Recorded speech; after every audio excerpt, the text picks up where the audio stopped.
Since 2017, the Italian Wine Podcast has exploded, recently hitting 6 million listens. Support us by buying a copy of Italian Wine Unplugged 2.0 or making a small donation. In return, we'll give you the chance to nominate a guest and even win lunch with Stevie Kim and Professor Attilio Scienza. Find out more at italianwinepodcast.com. Chin chin!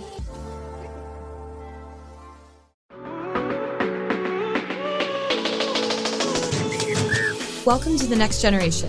I'm Victoria Cece. Join me as we chat with young Italian wine people shaking up the wine scene. We're going to geek out on a grape or grape fam, then hear about all the wild wine things our guests have been up to, from vineyard experiments to their favorite wine bars.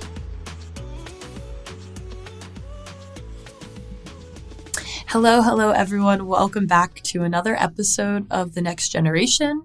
I hope you're having a beautiful day wherever you are, whatever time it is, because we have a unique episode today. Rather than taking you to a winery, we are taking you to Verona's bar scene with Raffaele Bellomi, the co-owner of Amaro and Archivio, two wonderful bars in Verona, where you can fulfill all your spritz dreams. That's not what we did. We had a very serious conversation about the future of wine drinking and drinking in general with young people, which I'm very excited to share with you. Before we do that, some facts on a special grape baby from the Verona area, more particularly the Valpolicella area, which is just outside of Verona. You might know Valpolicella because it has very famous wines, of course, most notably Amarone, which is where I come from, is super famous in New Jersey. Of course, there are very specific grapes that make up the wines of Valpolicella. Today we're going to talk about Corvinone, which is, just a 411, all my facts are coming from the Italian Wine Unplugged 2.0 book, which you can have yourself and become the grape expert, the Italian grape expert, or you could just listen to me, or both. Corvinone, like I said, its name is for big corvina, corvina being a raven, but it actually doesn't have a genetic relationship with corvina grape, even though many people thought it did for a very long time. The name Corvinone actually is a reference to how big the bunches are of this grape. The grape is virtually always blended with corvina in the red wines produced in the Valpolicella region, with up to 50% of Corvinone permitted in Valpolicella, Recioto, and Amarone. It is also found in the red wines of Bardolino. So Corvinone may be lesser known than Corvina, but it's just as important. When it comes to its character, we're going to see that it has a deep ruby color, which is no surprise because it's very dark skins. Corvinone is known for its intense cherry flavor, its high tannins, which is a reason that it's a great blending partner with Corvina, because it gives great body and structure to wines. Corvinone's uneven ripening among the bunches can make it create harsher wines that have a bit of a vegetal flavor if the berries are not handled properly. And it's always fermented till dry, and it's rarely a monovarietal wine. So you're never going to really find Corvinone alone. You're going to have to try it in one of Valpolicella's famous wines, which isn't a bad thing. It works with Corvina beautifully. So without further ado, let's move out of the hills of Valpolicella into the bars of Verona with Raffaele. Welcome. We are at Vinitaly. We're taking a little bit of a turn today. Instead of being at a wine stand, we are at a bar stand of sorts with Raffaele. Ciao a tutti. So it's nice to meet you here at Vinitaly. Great to meet you for the first time. Okay. Yeah, obviously no. Raffaele, living in Verona, there's no other place you'd rather be than Amaro or Archivio. And at some point you're going to run into the jolliest man in Verona, as I like to say. It is Raffaele. What, you are? Did you hear that laugh? Thank you. I appreciate that. That's actually a compliment. Absolutely. To bring in the wine, because we're going to talk about something in wine, Raffaele has his own vermouth company. And for all of you guys who don't know what vermouth is, what is vermouth? Vermouth is basically aromatized and fortified wine. So tell us a little bit about your vermouth. Our vermouth is a very winey, let's say, vermouth made in Asti by Quaglia. So we call it a Mediterranean vermouth. So it's Turin style, but with quite distinctive Mediterranean vibe. So fresh thyme, fresh herbs, chamomile. We wanted to create something that would be able to serve on its own, but also something that would be great in cocktails.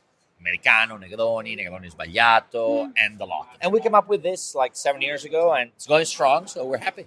It's going strong, and it is strong. Exactly. Sorry, my puns will never die. It's true. You know that. He's laughing because I obviously go to Amaro, and I just go there to annoy Raffaele all the time. But it's worth it because he's an amazing bartender. He's an amazing person. And so let's talk a little bit about drinking culture in Verona. So as you probably know, because you're being interviewed on this podcast, it's the next generation. And we're talking about, the future of Italian wine and Italian drinking, Ooh, It's a big one. It's a big one. It's a long conversation. Oh, yes. Oh, yeah. But I'm not going to make you go down the rabbit hole, only just like dip your foot in. But on that note, let's scale it down. We're going into Verona. How do you see the new generations? Well, it's a little bit different nowadays. I never know if it's after COVID something changed or if it's because new generation are very different. There's a big difference in how people approach the bar. From, I wouldn't say my generation to now, but like a 20 years old now goes to the bar and behaves in a total different way than what I would have done when I was 20. Once again, I don't know if it's because COVID happened, but people are drinking slightly less. They're going more for the experience, I feel. So it's more an all-around experience that they want to have into the bar. So from the design to the music, the quality as well. They do look for quality, but not necessarily. Has to be the whole package, I think, that they look for. Values are different, from back then to now. And you can see that in our customers. I agree. I think how you market exactly the package. It's like the whole label deal, right? And it's like the label, it's obviously a cool label is one thing, but it's such a symbol of how people reach for drinks now, not just wine. Why do you think that Italian wine should be sexy again to young people? Well, I think that Italian wine is on the right track to be sexy again. It's always been sexy. I'm not sure. I think that I see many places around Italy where they do like cool concept, like cool wine bar, all natural, DJ set, and it looks like what was the bar when I was younger, where people would drink like gin and tonics and Americano. Instead, now there's slinging bottles of wine, of cool natty wine and stuff like that. So I think that it's moving in that trend, and young people are buying into it. I feel like it's working well. Then I don't know what they would have to change or if they would have to get better. It's not for me to say. I just drink wine. I don't do it. So. And you talk like you're ancient, but you're not that old. No, it's true. I'm not ancient, but it's been like 20. This is my 24th year of working behind the bar. So my bar career is older than some of my customers. But do you drink wine still, like a lot of wine? I absolutely do. I do drink a lot. Not a lot, like a decent amount of wine. Okay, what is a Veronese's perspective on quantity of wine? Like, what's a decent amount of wine? A decent amount of wine for some might be a few glasses per day. I am actually not drinking that much. I try to be as good as I can. But, working in a bar, if I have a new wine coming in, I will definitely taste it. I will open it. I will drink it with the guys. I never drink by myself. I'm always surrounded by people as well. That's your excuse. You're like, are there people around I can drink now? Yeah, that's it. There's always people around me. So no, but you do bring up a really good point about wine. Is that like if you're placed with a wine in front of you, it's kind of like food, right? And especially in Italian culture, you're not going to turn it down. No, like you're going to drink it. You're going to find a way to enjoy it, and you're going to try to share it the best you can. Absolutely, hands down. Yeah, I think that's a big thing, and it kind of goes back to what you're saying about the youth. It's like they're going to be drinking if it's in that experiential moment where there's something they all can share, whether it's the cool hats they're wearing. To everyone, I absolutely hate those bucket hats. I'm probably going to lose a lot of followers for saying that. I think they're so dumb. Thank you. You agree with me? 100%. Oh my gosh. I'm so happy we can 100%. Detour this conversation. I remember wearing it when I was 16, and it was not cool at all. You're talking about bucket hats, and we need to talk about wine and Vinitaly. But they go together because a lot of people with bucket hats drink wine. Well, I'll tell you one thing. We call it, in dialect here in Verona, capel da ua. Capel da ua. Which means is the hat that you wear when you go for the vendemmia and stuff like that. Hat for grapes. Hat for grapes. Oh, I love that. Wine to Wine Business Forum. Everything you need to get ahead in the world of wine. Supersize your business network. Share business ideas with the biggest voices in the industry. Join us in Verona on November 13 to 14, 2023. Tickets available now at wine2wine.net. I think that's going to be the next merch for your vermouth. Volume Primo. And where did that come from?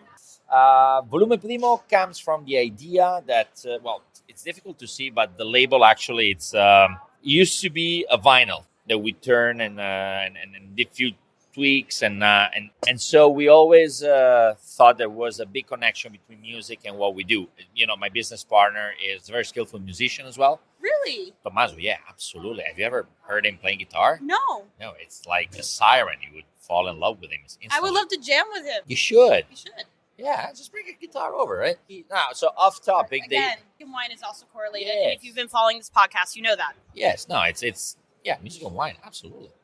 So we have the strong connection between music and our products, and so we wanted to take it, and Volume Primo stands like, Volume Primo, first volume of a selection of something, because our idea is to develop more and more and more recipes, which they're on the way right now. But turns out that this one took us a long time and stands a good Volume Primo. We're not going to have a Volume Secondo. So it's a Volume Primo on its own, then there will be other products. That's what they always say. They always say this is the only one. And then the sequel comes. Right now, the sequel always comes. We're lucky enough that we didn't have a sequel. I'm happy the first installment is going well. So do you want to tell me your favorite cocktail to make with your Volume Primo? Oh, yeah, for sure. For me, it's either a Mezcal Negroni, which I do love, or just an Americano. Always Americano. I love Mezcal Negroni. They're great. And then to deviate more to the wine side of things, are there any producers that you love? In Verona? Oh, yeah. Yes, Absolutely. there's a lot. But are there any like small producers you want to share? So, Filippi, the Soave region. I love a new one that I actually just found. It's called Montecimo. They're above the Baldo at 900 meters above sea level. And they do Piwi wines. Yeah. And we actually stocked the Sauvignon that they have. And it's so acidic, so great. I love it.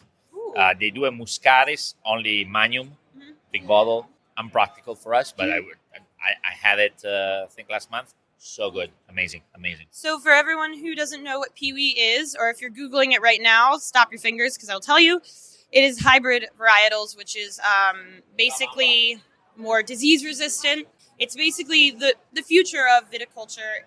And you may not think in Italy because Italy has such a resolute, wide, like all these indigenous varietals, but climate change, things are changing.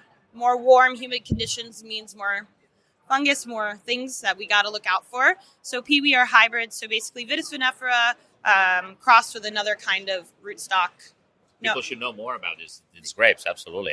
They have such different flavor profiles as well. I love them. Absolutely. And they're very, hybrid grapes are big in America too now, especially in like Virginia and in New York State. Oh, okay. Yeah. I didn't know that. Yeah. Cornell University does a lot of research and they've created quite a few types of hybrids. Yeah. Super interesting. Yeah. So if you go to when I go to the States, I'll bring some hybrid grape like wines back. Please.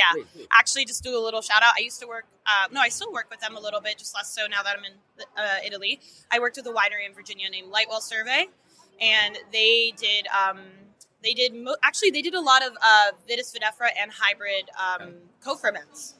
Super awesome stuff. So I'm excited to see how that happens in Italy because it just was allowed in the PDO. Yeah, there are definitely several wineries now doing Piwi stuff. Some of them in Collio, toward Slovenia as well, and they're great things. But these guys, Montecimo, amazing stuff. Super high altitude. If you go to their website, you see like all their, they have a beautiful shot of all their vineyards covered in snow. Beautiful. And they're like right above the lake. So you have this beautiful shot. Amazing. You go there. That sounds amazing. I will when I get my car. But on that note, thank you so much, Raffaele. But if you want to find Raffaele, come to Verona, Archivio, Amaro. He will make you an Americano. Yes. And you can chill outside, have some time. Woo! Party! Thank you, guys. Thank you so much. Thank you, everybody. As always, a big grazie for hanging out with me today. Remember, you can catch me every Sunday on the Italian Wine Podcast, available anywhere you can get your pods.